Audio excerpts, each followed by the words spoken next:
Good morning. This is David Bennett, and this is Bitcoin And, a podcast where I try to find the edge effect between the worlds of Bitcoin, gaming, permaculture, podcasting, and education to gain a better understanding of all. Edge effect is a concept from ecology describing a greater diversity of life where the edges of two systems overlap. While species from either system can be found at the edge, it is important to note there are species in the overlap that exist in neither system, and that is what I seek to uncover. So join me in discovering the variety of things being created as Bitcoin rubs up against other systems.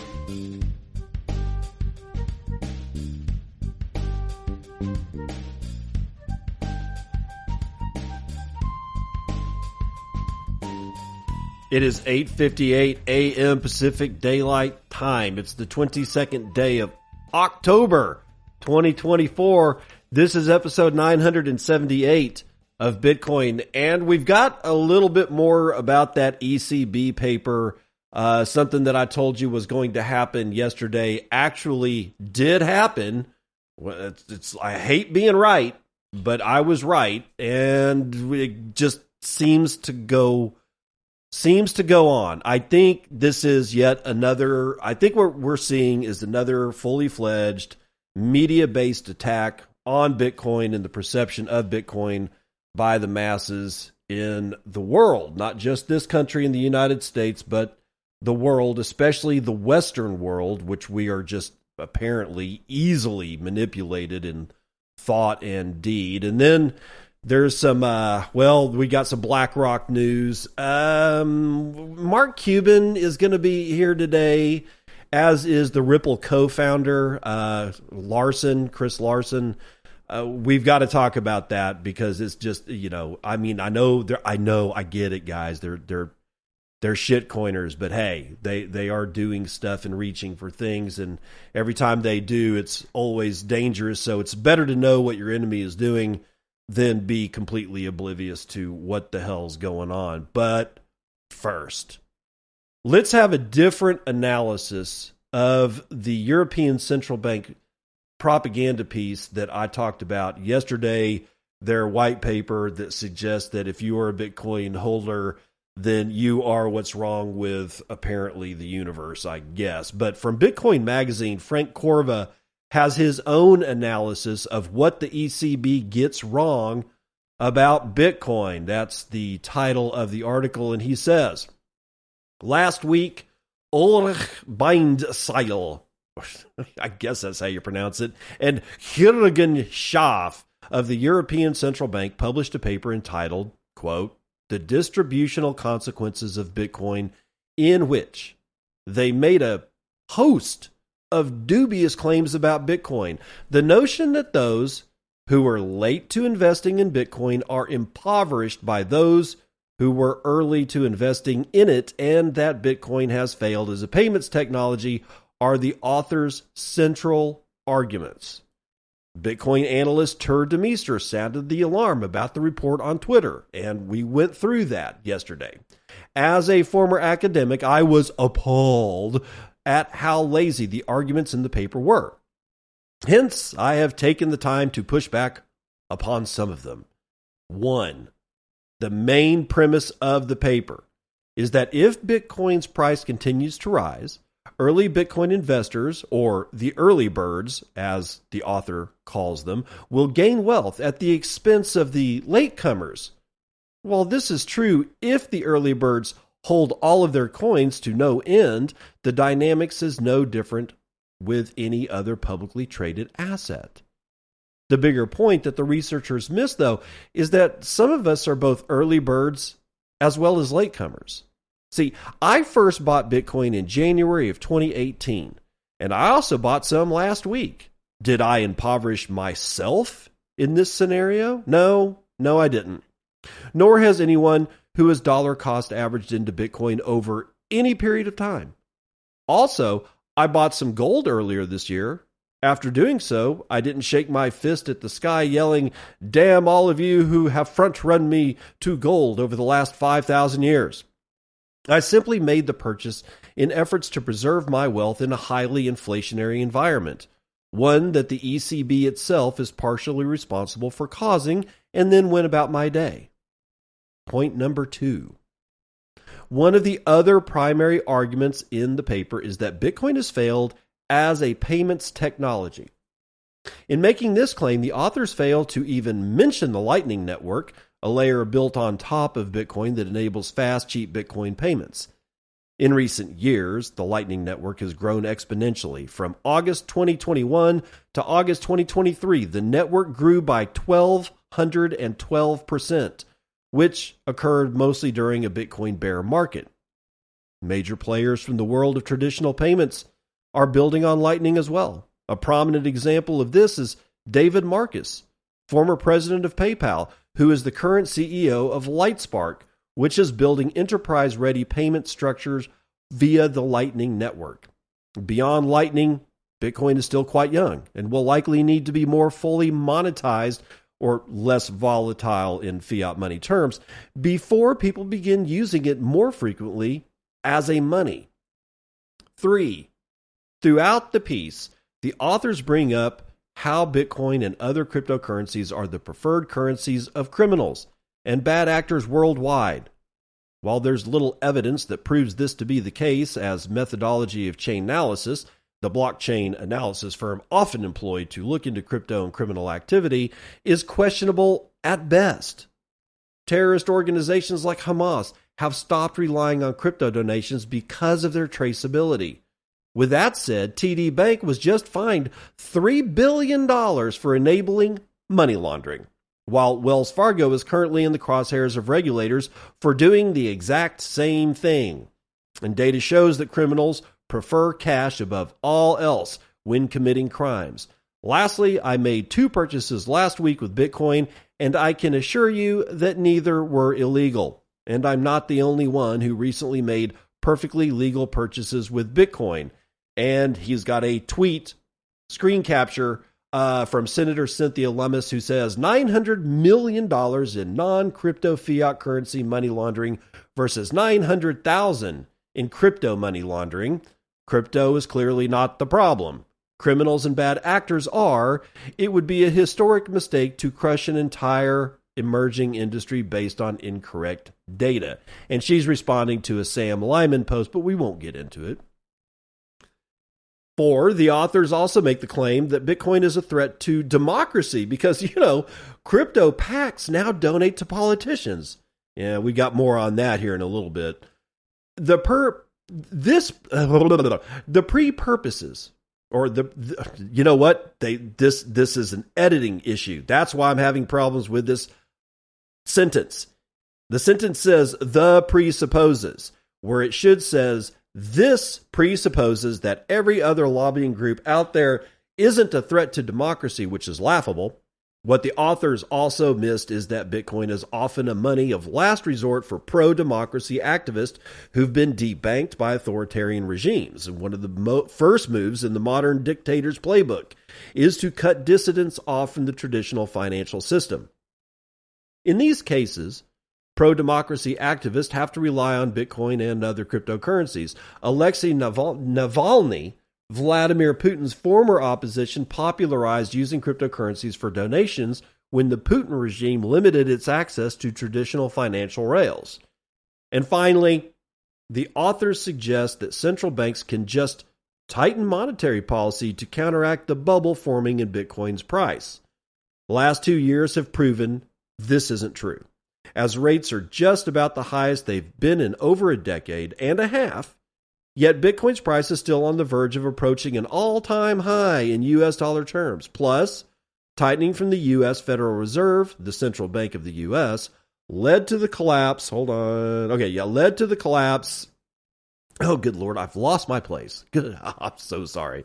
Plus, the tightening from the U.S. Federal Reserve, the central bank of the United States, led to the collapse of Silicon Valley Bank, as well as other banks in 2023, highlighting the fact that tightening makes the traditional financial system more fragile. This only makes a stronger case for people to store their wealth outside of the traditional system in an asset like Bitcoin.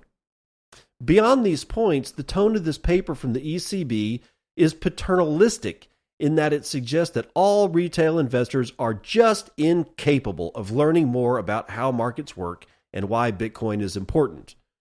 Towards the end of the paper or the report, Bonsile and Schaff cite a source that claims that unsophisticated investors are drawn into the market as the Bitcoin bubble grows, seemingly suggesting that every one of these retail investors only buys at the top and sells at the bottom of drawdown.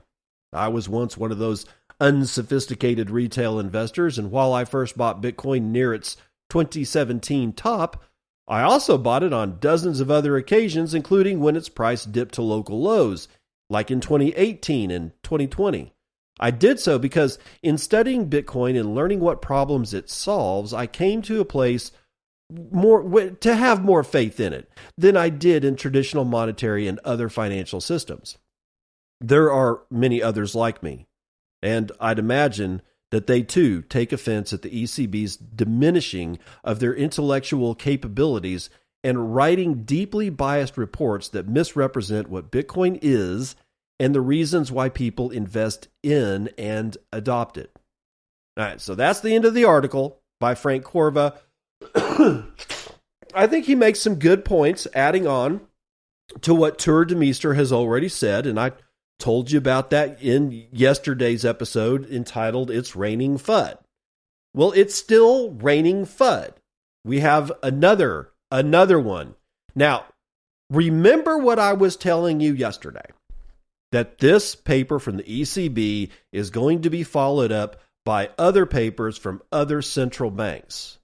Well, out of atlas21.com, we have this one written, entitled Another Paper Against Bitcoin. The Minneapolis Federal Reserve Bank proposes taxes or bans to safeguard the public deficit.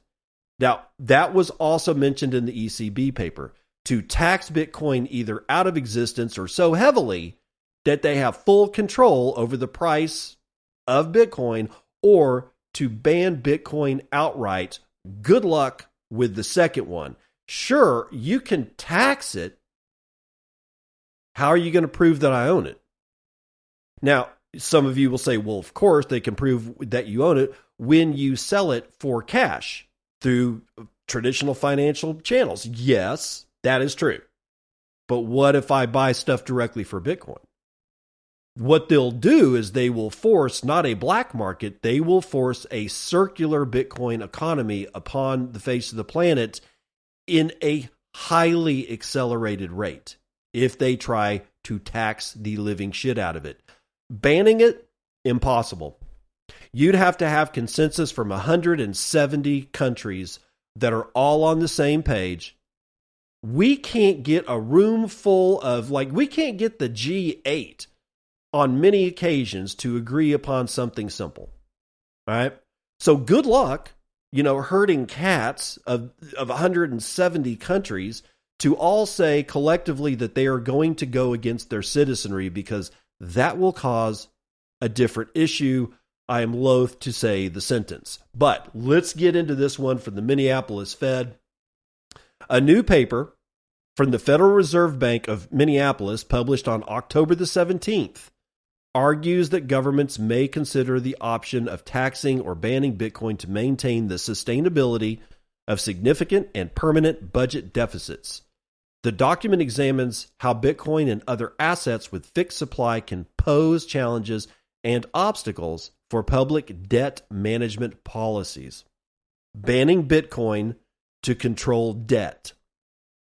The authors of the paper believe that Bitcoin introduces the so-called balanced budget trap.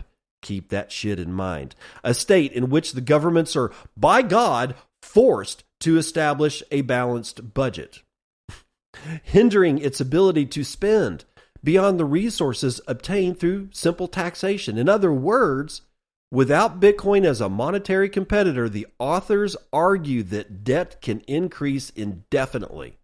In the analysis, Bitcoin is described as a private security with a fixed supply, not tied to real resources.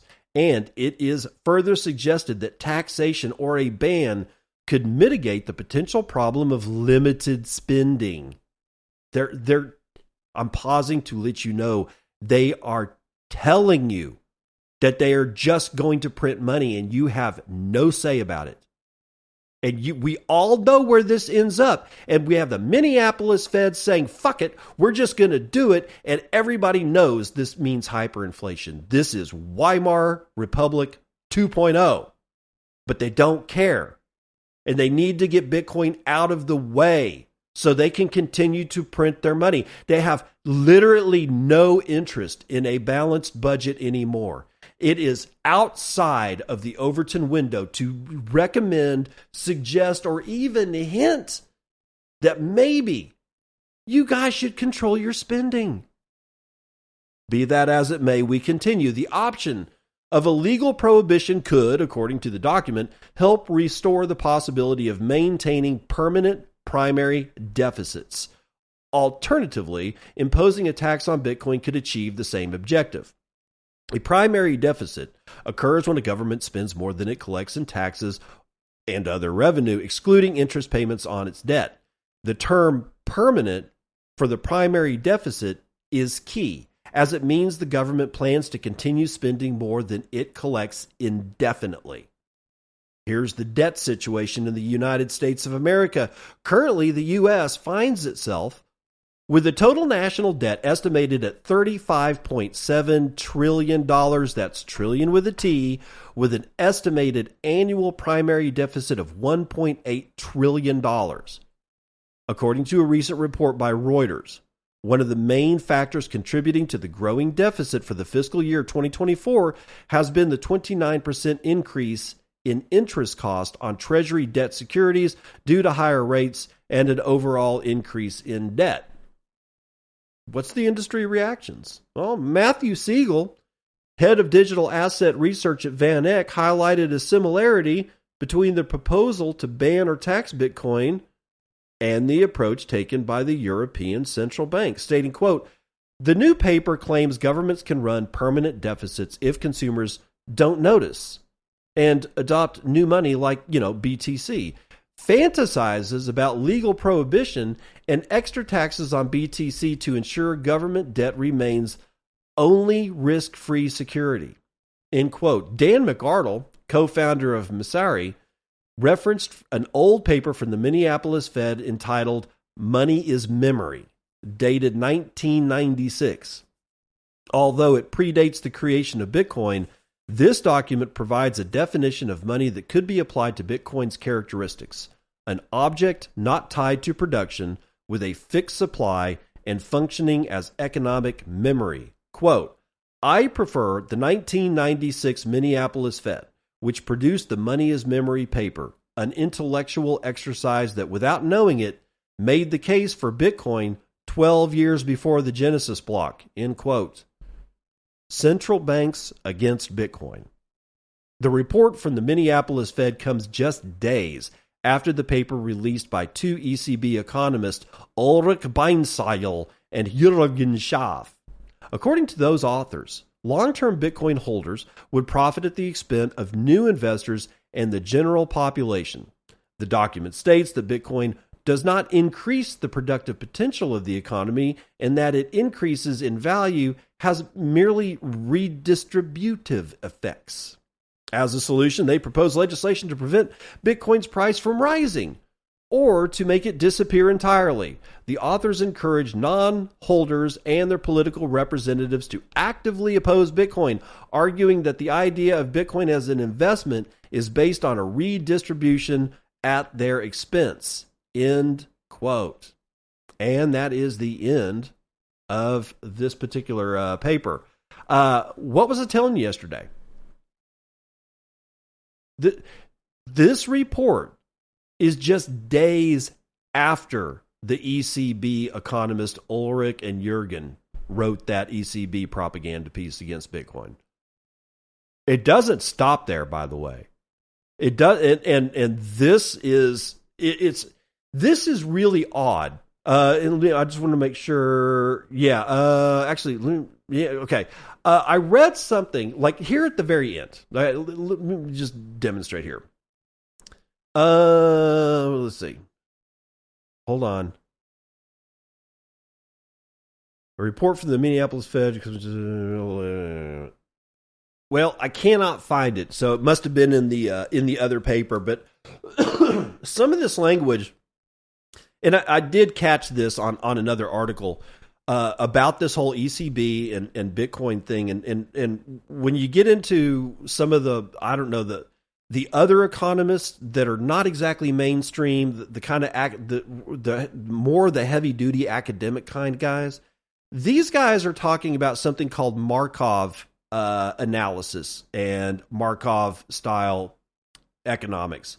And it's suggesting that you can somehow or another look at an asset as, how did they put it? Look at an asset as memory. That's where this thing comes. Oh, that's where it is. I prefer the 1996 Minneapolis Fed, which produced the money is memory paper. Well, that memory or money is memory paper is kind of referring to Markov, except the way that these some of these economists that are against Bitcoin are using the Markov analysis against Bitcoin is kind of brutal. It's basically suggesting that by controlling the price through heavy taxation, they can keep Bitcoin at a place where there's no memory that comes before it. Like for some reason or another, after a while, the price of Bitcoin is so stable that you forget that it came from like 11 cents a Bitcoin and peaked at $73,000 a Bitcoin. After a while, that entire thing is just forgotten about, and it's just nothing but sideways crab walk. But that crab walk is forced by these things like banning or heavy taxation, to where no matter what you do with Bitcoin, you're only ever, if you're lucky, going to get your principal back. That's what they're talking about when they say heavy taxation, to make damn sure that you don't actually realize at any time better purchasing power. What you're going to end up with is your principal, which has by that time lost its purchasing value. So they're going to force, by heavy taxation of Bitcoin, they would be able to force a situation where you forgot what Bitcoin has done in the past. And again, good luck. As I said yesterday, they start doing this kind of crap, and these countries are going to see emigrations out of their country of the smartest, the best, the brightest, the people that have foresight, and the people that have foresight are going to be easily identifiable because they're going to be able to have all of their wealth portable, and they will be able to go wherever the hell they want, even if it's out in a cruise ship permanently anchored in international waters that moves around. I'm telling you, man, these people do not know what they're playing with. And this continual pitting of one group of people against the other is not only dangerous, it means that they're looking at the human condition, human beings, as weaponry and chattel and a milk cow all at once. It's a disgusting way to view your fellow humans.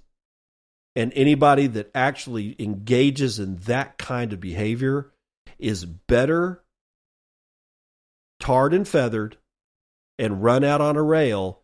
Yet I don't think the population of the world has a spine left. We do not have the kind of thought process as a citizenry of the times of Genghis Khan. We do not have the same thought processes of the people of ancient Rome. And I'm going to just say the word Caesar. We do not have the same type of thought process, the same type of willingness, the same type of spine, the large ball sack that we had during the American Revolution. We don't have that anymore. As somebody reminded me on Nostr, we don't live in those times anymore. These types of activities are not an option. Well, something better damn well be an option, because these people are coming for us. We are in the then they fight you phase. They're here to fight us. The Fed president says that crypto almost never used outside of drug deals and illegal activities. Again, from the Minneapolis Federal Reserve, this time President Neil Kashkari himself said, quote, "Very few transactions are actually happening in crypto at a town hall in Wisconsin. And this is, by the way, from Decrypt and written by Liz Napolitano. Neil Kashkari on Monday dismissed crypto as the currency of drug deals and other criminal enterprises. Kashkari told audience members at a town hall in Wisconsin that very few transactions are actually happening in crypto. A video of the event hosted by the Chippewa Falls Area Chamber of Commerce shows. The comments underscores the bank regulators' resistance to crypto even as institutional adoption of the asset class heats up. They're not paying for goods and services using crypto, Kashkari said on Monday. It almost never happens unless people are buying drugs or engaging in other illegal activities, end quote. Kashkari, who clinched the Federal Reserve Bank of Minneapolis's highest office in 2016, has often scoffed at Bitcoin and other cryptocurrencies. 4 years ago, the former investment banker compared the digital asset market to a giant garbage dumpster. And in 2021, he similarly bitched and moaned that the market was overrun with thousands of garbage coins at a conference in Montana. On that one, we shall agree. Proponents of the cryptocurrency industry have often countered those criticisms, however. And on Monday, they again pushed back against the abrasive remarks. Quote, "I think being this wrong should be illegal," Castle Island Ventures partner Nick Carter said Monday on Twitter, responding to Kashkari's comments. Custodia Bank CEO Caitlin Long and Brown Rudnick partner Haley Lennon joined the chorus of crypto industry supporters criticizing the regulator's bleak assessment of the digital assets market. Quote, "Legitimate crypto projects in the space have state-of-the-art anti-money laundering policies to prevent this," Lennon said in a Twitter post. Quote, "We've been fighting this false narrative for decades," end quote. The Federal Reserve System governs the regional and federal bank systems, including crypto-related banking in the United States. It has the authority to issue restrictions on crypto banking, in addition to the power to issue central bank digital currencies. Just 17% of American adults reported ever having owned digital assets in 2023, according to a Pew Research Center survey, although industry-funded polls have set that number much higher. Meanwhile, U.S. Federal Reserve data shows that just 2% of the U.S. adult population made a payment using cryptocurrencies in 2022. Institutional adoption of crypto, however, has picked up in recent months, accelerated by the approval of spot Bitcoin and Ether ETFs in the United States earlier this year. Roughly 80% of institutional investors and wealth managers reported planning to increase their investments in digital assets in the coming months, according to a 2024 poll from Europe-based investment manager Nickel Digital. So that's the end of that article. So now we have Neil Kashkari coming right on the heels of this second propaganda piece against Bitcoin out of the Minneapolis Fed itself, and essentially kind of reinforcing what it said in the ECB paper, that Bitcoin has failed as a payments method. Do you see how the narrative is cohesive amongst all of these groups? Is there not a difference between Europe and the United States? Well, I personally think there is. I mean, there's a whole bunch of elite companies in the United States buying a whole shit ton of Bitcoin, and yet the Minneapolis Fed says it's crap and it's failed. The ECB says it's crap and it's failed. And all these people keep saying it's only used for criminals. Then why the fuck is Larry Fink buying the living shit out of it? They don't want you to have it. This is just a mind game.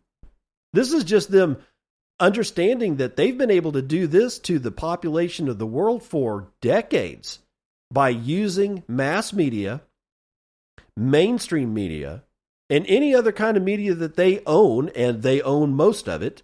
They're able to push a narrative that is succinct and congruent with each other to the point that it sounds like a worldwide narrative. It's not easy to, it's not hard to fool massive amounts of people. It's not. But I mentioned BlackRock. So how much did they buy? Braden Lindria tells us about it from Cointelegraph. BlackRock's IBIT investors throw $329 million into the ETF as Bitcoin dips 3%. So as the price was dipping, IBIT was buying. Investors in iShares Bitcoin Trust bought the dip, sending $329 million in inflows to the fund yesterday in one day, October the 21st, after Bitcoin slipped 3% on that day. The Fidelity Wise Origin Bitcoin Fund was the only other United States spot Bitcoin ETF to record an inflow with $5.9 million on October the 21st, while others recorded either zero or negative flows. It was the third time in 4 days, trading days, that BlackRock's spot Bitcoin exchange traded fund received over $300 million in inflows, Farside Investors data show. BlackRock's IBIT continues to lead all spot Bitcoin ETFs product, crossing the $23 billion mark in total net inflows on October the 21st. That was yesterday. $23 billion since they opened. Bloomberg ETF analyst Eric Balchunas noted that IBIT has posted the third largest ETF inflows in 2024, trailing only Vanguard and BlackRock's S&P index funds, tickered VOO and IVV respectively. It comes as Bitcoin's price dropped 3.25% to a daily low of 66,975 yesterday after failing to break the $70,000 price resistance. It cut into the 10-day price surge that saw Bitcoin rise from 59,000 to 69,000, data shows. Quote, market selling off slightly today as expected, and that's okay, crypto trader Jelly said. Jelly, literally Jelle. I guess that's either gel or jelly. I don't know. Whatever. Other crypto traders like Emperor, whatever, said a price pullback to the 62,000 range may be in the cards this week after Bitcoin posted its highly weekly close in 5 months on October the 20th. The price surge between October the 11th and the 21st has been primarily attributed to traders speculating on the upcoming U.S. election, which we also have in the news. Meanwhile, total net inflows across all Bitcoin ETFs currently amount to $21.2 billion, which includes over $20 billion in outflows from GBTC. Bitcoin is currently trading at 67,360, which is down, 2.2% over the last few hours, and we're still right around there right now. So we've got the narrative from all of the elites saying that Bitcoin bad. Yet we see the actions of the other elites, which are not out there. It's not like they have two different clubs, guys. These are the same people. They're just different. We're seeing different departments of the same club. We're seeing that their financial arm actually do the shit, and we're seeing their recruitment arm actually go through and scare the living crap out of people so that there's more stuff that their financial arm can actually purchase. They're scaring you out of your Bitcoin. They're doing it on purpose, and they know exactly what they're doing. They don't actually think Bitcoin is bad. They know that Bitcoin is bad for them, but the only way that they can get ahead of this is by buying Bitcoin. They know what's up. Don't be fooled. Don't sell your Bitcoin. Let's run numbers.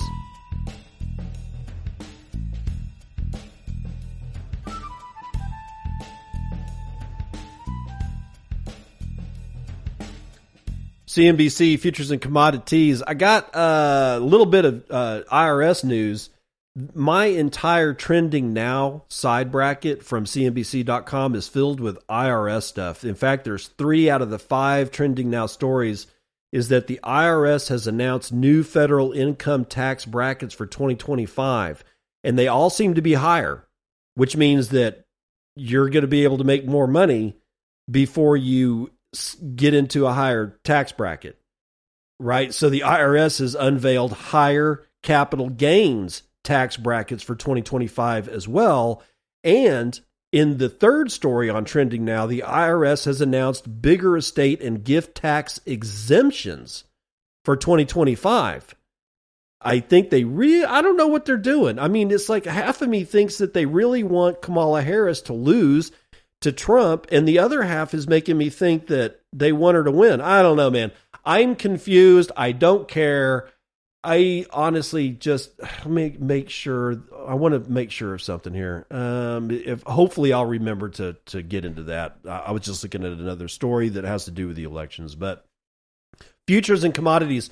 Oil, West Texas Intermediate is up 2.8% to $72.54. Apparently, China has enacted some more stimulus, which is powering their economy in a very, very fake way. How do I know? Because that's what we've been doing. Whatever. Brent North Sea is up 2.5 points, $76.20. Natural gas up 1.5, and gasoline is up 2.7 to $2.07 a gallon. Shiny metal rocks doing very, very well today. Gold is up 0.5 point to $27.52 and 60 cents. Silver is up 2.44%. Platinum is up 2.17. Copper is up 1/3, and palladium is up 2.25%. Biggest loser in ag today is chocolate, 3.69 to the downside. Biggest winner is going to be a tie between corn and soybeans, which are both up basically 1.5%. I got live cattle up 0.75 point. Lean hogs are up 0.8. Feeder cattle are up 2/3 of a point. While the Dow and the rest of the equity markets are kind of sucking swamp water, Dow is down 0.16%, S&P is down 1/3, NASDAQ is down 0.4%, and the S&P Mini is down 0.8. So, Bitcoin having a couple of stumbling blocks over the last couple of days. $67,030 is just flashed across my screen. That is a $1.33 trillion market cap as it was yesterday, I think. And we can only get 24.3 ounces of shiny metal rocks with our one Bitcoin, of which there are 19,771,252.36 of. And fees have risen again, but only to 0.17 BTC on average on a per block basis. And there are 118 blocks carrying 243,000 transactions waiting to clear at high priority rates of 16 Satoshis per VByte. Low priorities going to get you in at 14. Hash rate is at 715.5 exahashes per second. Not bad. Not bad at all. And from It's Raining FUD, yesterday's episode of Bitcoin and Dubrovko, 2,340 sat says, a friend is asking if anyone in the Dallas-Fort Worth area would like a kitten. Comes with a couple of supplies, and he's got a primal note in there. Actually, let me see what that is. I'm just waiting for this primal note to come up. Oh, no, it's not in that one. Okay. Yeah. So if anybody knows of somebody, or if you or somebody you know wants a kitten in the Dallas-Fort Worth area, get a hold of Dubrovko. That is at DUBRAVKO on nostr, DUBRAVKO. Pies to Pleb with 2100 says, thank you, sir. No, thank you. You are right about the BitAxe thing. I learned so much more about mining in the process of setting up the BitAxe. It was so easy and simple to do. I'm hoping that your assessment of this being the catalyst that enables more plebs and newbies to help secure the network and start mining. I agree, Pies. Get on those BitAxes. Learn how to mine. Anonymous with 1,000 says, thanks. Still loving this show. I'm glad to hear that. God's Death with 537 says, thank you, sir. No, thank you. Permanerd with 333, thank you, sir. No, thank you. Pies to Pleb with 100, thank you, sir. No, thank you. And that's the weather report.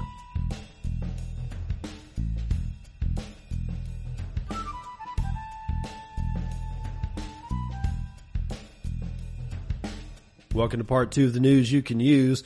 Ripple co-founder Chris Larson is flooding Kamala Harris's election effort with shitcoin number 4, XRP. Yeah, this is out of CoinDesk. Jesse Hamilton, if you haven't heard about it, you might want to know what's going on. Ripple co-founder, CEO Chris Larson said that he's added another $10 million in the Ripple Tide token known as XRP in an effort to boost Vice President Kamala Harris as the Democrat faces off against former President Trump. Larson has become the crypto sector's leading supporter for Harris, saying Monday on Twitter that he's pitching in with $10 million more in XRP. Quote, "It's time for the Democrats to have a new approach to tech innovation, including crypto," he wrote, and added, quote, "We'll ensure that American technology dominates the world," end quote. Federal Election Commission records show that he's previously donated $1.75 million to her PAC. He's also given hundreds of thousands of dollars to Democratic congressional campaigns. While significant, his millions are overshadowed by the overall crypto industry's campaign involvement led by the super PAC Fairshake. That group's $169 million in donations, primarily from Coinbase, Ripple Labs, and Andreessen Horowitz, or A16Z, has not only dominated the crypto sector's election involvement, but has put it among the biggest sources of campaign cash in the 2024 elections. While Fairshake has made some clear efforts to divide its spending between the two major parties and to avoid taking a side in the presidential election, many of the industry's leaders have come out individually for their presidential favorites. So Chris Larson from Ripple is all in Kamala Harris, and I don't necessarily get that, except under the following circumstance. He doesn't like Bitcoin at all, and we know that's actually a fact. He wants Kamala Harris to crush anything but Ripple. The games that are being played here are the same games that have been played over and over and over and over again. There's nothing different here, except that when these people start doing these kinds of donations and becoming political, that's when you know that they are your enemy.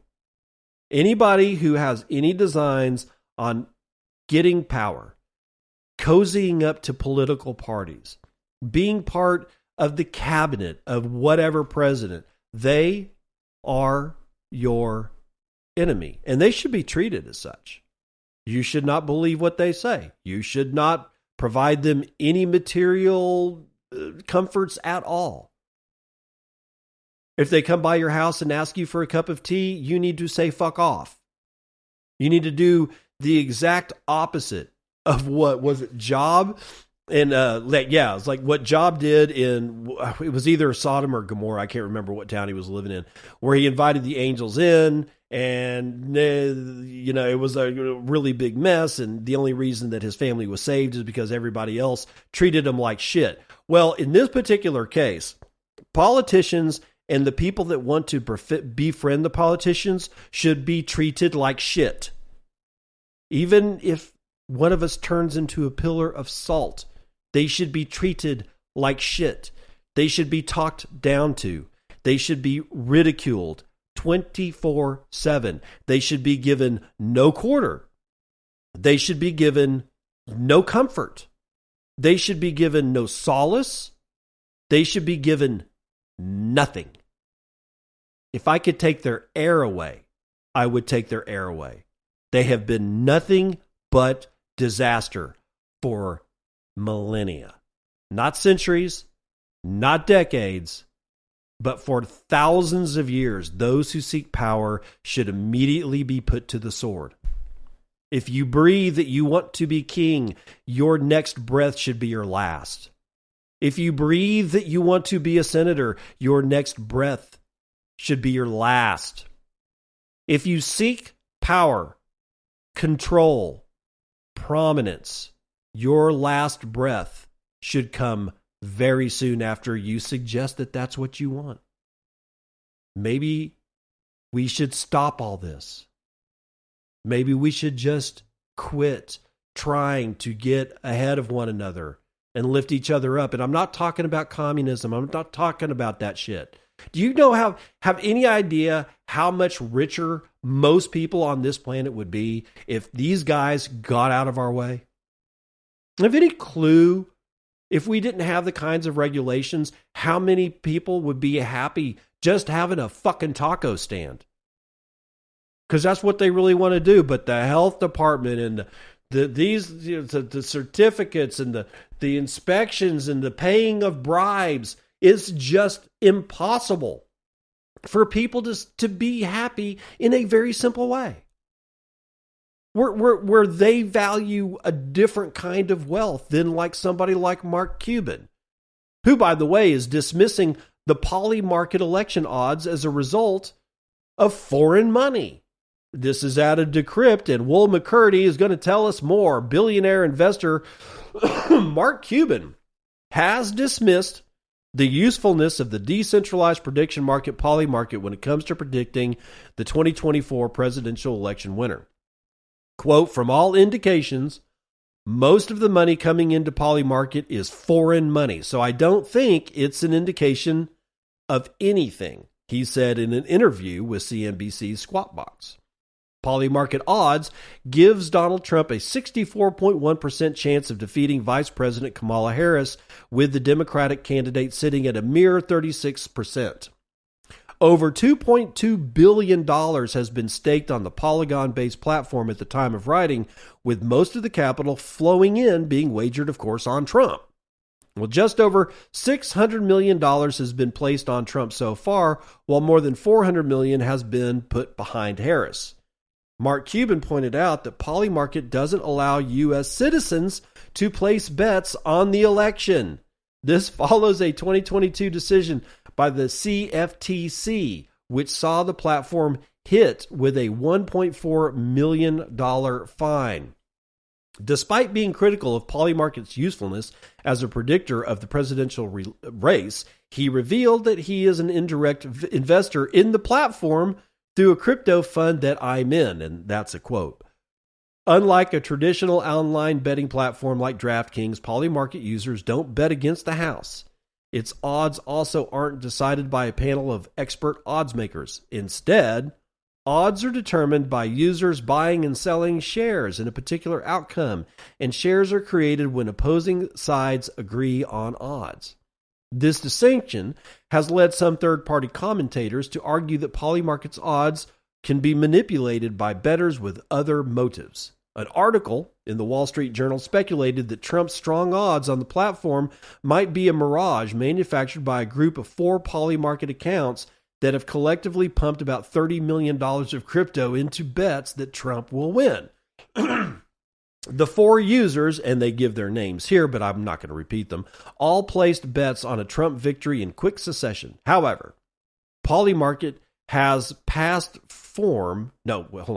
However, Polymarket has passed form when it comes to making calls on political events, having correctly predicted that President Biden would drop out of the 2024 race before November. That's a terrible sentence, but I got to go with it. Okay, so why am I telling you what Mark Cuban says when I clearly don't like Mark Cuban? And if you've listened to the show, you know that I'm not a big fan of Mark Cuban. Well, the reason is because I 100% agree with Mark Cuban. The whole Polymarket thing, and it's not that Polymarket itself is bullshit. I don't care that it's based on Polygon.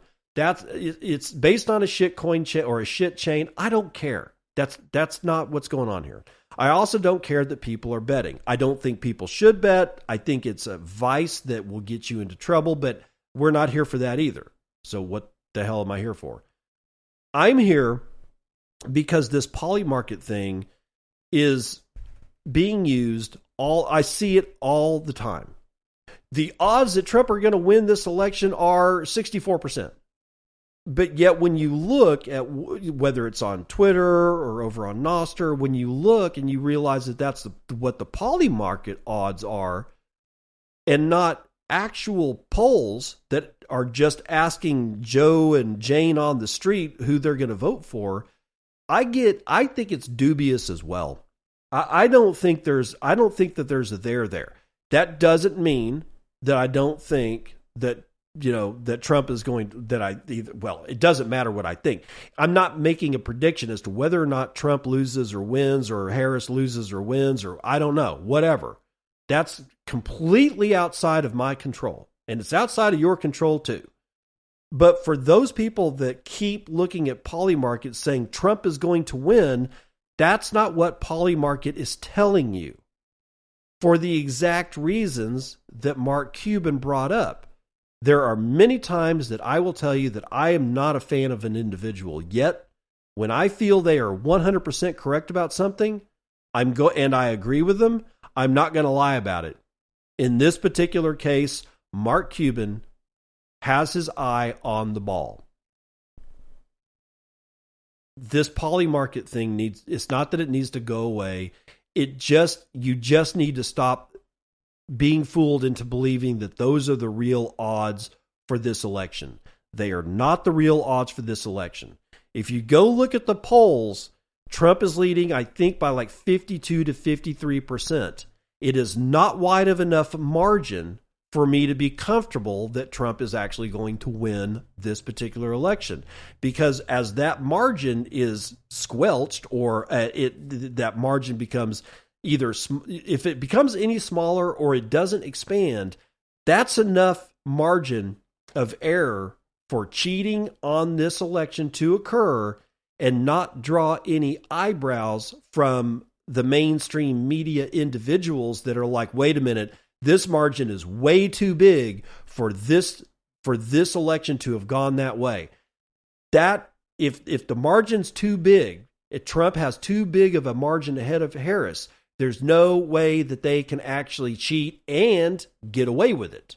They can cheat, but if the margin's too big, they won't be able to get away with it, and they don't want to damage themselves doing that. Also, I do believe that there is a huge element of the Democratic Party that wants to see Trump actually win. They'll just never tell you that. Because if he wins, he's going to inherit what? $35.7 trillion of debt in an unserviceable market, post-COVID, with still supply chain issues going everywhere, and the fact that we printed so much freaking money, inflation is out of fucking control. He's not going to inherit like the poster child of America. What he's inheriting is some kind of abomination of what America used to be. That's going to play into the Democrats' future plans just fine.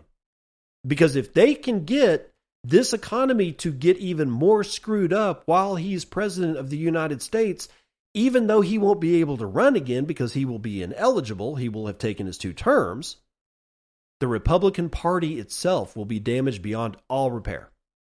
And the Democrats will have all manner of free range. So if you don't think that isn't an actual scenario that the Democratic Party and the operatives in the Democratic Party have gamed out, you would be fooling yourself. So I don't believe Polymarket for a single second, and I don't think you should either. But here is something that we can sink our teeth into. I'm not sure if we want to, but it's probably true. From The Block, James Hunt writing, Stripe acquires stablecoin platform Bridge for $1.1 billion. Crypto markets scream risk on, and more. I hope you had a good weekend, folks. In today's daily, Stripe's $1.1 billion acquisition of Bridge is confirmed. Bernstein says Bitcoin ETF inflows, crypto equity markets, and retail trading sentiments are screaming risk on. Japan's DPP leader pledges a 20% tax cap on crypto gains and more. Meanwhile, perpetually rising Bitcoin prices would lead to societal impoverishment, as the ECB economists claim, as the BIS highlights risk in traditional financials move towards tokenization. So, the payments giant Stripe has acquired the platform Bridge, or stablecoin platform Bridge, for $1.1 billion, according to TechCrunch. The deal marks stripes and not strike. We're talking about Stripe. Like if you use, what is it? What the hell do I, hold on for a second. Now I got to look and see what the hell it is that I use, because I'm drawing a, like Substack. Yeah, like Substack. If you get paid out by Substack, you're using Stripe to get paid. That's what their rail is. So STRIPE bought a stable coin situation known as Bridge. What do they call it? So I'm really screwing this up. Hold on for a second. platform. That's I'm looking for the stablecoin platform. Stripe has bought a stablecoin platform. That should be all that we really need to know about it. Stripe is now going to use a stablecoin rail. Now, will they use it for everything? I don't know. Exactly why did they buy it? Well, I'm not exactly sure, but I conjecture because they realize they're going to have to get into this or they are going to lose their footing. Now, let's take this back to what has the ECB said, the European Central Bank said about Bitcoin and crypto. What has the Minneapolis Federal Reserve said about Bitcoin and crypto? What is Neil Kashkari saying about Bitcoin and crypto? There's two different set of elites, but they represent the exact same club. One set of elites is scaring the piss out of you to get you to sell all your Bitcoin, while the other set of elites from the same club is buying everything that they shake out of the tree. That's how this club works. One side fearmongers, and the other side, well, it drinks up all the blood that's flowing in the streets. I'm just saying, be careful with these people. They've got our number. Now, Dutch Bitcoin exchange BL3P is shutting down December the 20th, so be aware. After more than 10 years of service, Dutch Bitcoin only exchange BL3P will be shutting down December the 20th, 2024. Quote, this decision, driven by new regulations such as MiCA, will allow us to fully focus on improving the Bitonic platform and its product range. While BL3P has been an integral part of Bitonic and the Bitcoin community for a decade, we believe that this transition will enable us to provide you with better services and new opportunities, said the platform in a blog post. It's also important to note that BL3P Lightning NFC cards will be deactivated on December the 20th, added the exchange. Users are encouraged to switch to the Bitonic platform, which aims to implement BL3P features such as target orders, dynamic withdrawal fees, Lightning Network integration in the near future. So it sounds to me like they're just kind of changing, they're just rebranding in a way. But if you are a user of the BL3P platform, you need to get all your shit off there. And if you want to move over to Bitonic, might want to start doing that sooner rather than later. Meanwhile, Core Lightning version 24.08.2. Remember and update channel hints. Core Lightning is a lightweight, highly customizable, and standard compliant implementation of the Lightning Network protocol. Quote, this point release addresses a few crash fixes and includes an enhancement to remember and update channel hints for payments, said the project. So if you are a user of Core Lightning, you need to upgrade to 24.08.2. Like I said, unless it's an emergency, you might want to wait just to make certain that there's not any bugs that's been introduced. However, there are such things as emergency updates that you have to do. I do not see this as being one of them. Finally, for today, DBuyFi app 0.0.52 now is released with Cold Card MK4 integration. DBuyFi is a non-custodial Bitcoin-backed lending platform providing institutional-grade liquidity. It lets you borrow against your Bitcoin, using secure multi-sig escrow, and it's appears only on Android. Quote, the new version of DBuyFi app is now live. The latest update brings features designed to enhance user experience and security, including Cold Card Mark IV integration, explore page, contact form, and bug fixes. And that's it. That's it for the day, guys. Please, please, please. I really think that it's probably, it would behoove us to watch very carefully what new narratives are being reinforced by central banks, central bankers, and other institutions. Like the whole example is that ECB paper, the European Central Bank propaganda piece dropped a few days ago. 2 or 3 days later, the Federal Reserve Bank of Minneapolis dropped a paper that echoed the sentiment. Neil Kashkari, the president or the chair of the Minneapolis Fed, echoed those same sentiments of the two papers. That in his talk that we talked about today, he was basically saying, well, Bitcoin's kind of failed as a payment mechanism. A, no, it hasn't. But be that as it may. I'm just saying that what I'm seeing are cross-border narratives being compiled together to form a global narrative. And they're being reinforced by all the members of the club. And when I mean that. This is a club of people, and you're not in it. They have an entire section of the club designed to scare the living piss out of the population of the world.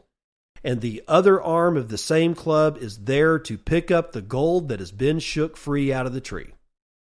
So one job is to shake the tree, and the other one is to pick up the fruit. You're the tree. Your Bitcoin is the fruit. I stop listening to what these people have to say and just watch what the only branch that you need of this club that you need to watch is the Larry Fink branch of the club. The IBIT, BlackRock, the Fidelity branch of the club. The institutional buyers that are buying the Bitcoin that's being shaken out of the public en masse right now because of the side of the club that you need to stop listening to. Sure, you should probably watch what they're doing, but for God's sake, don't listen to a single word they say. I'll see you on the other side. This has been Bitcoin and I'm your host, David Bennett. I hope you enjoyed today's episode and hope to see you again real soon. Have a great day.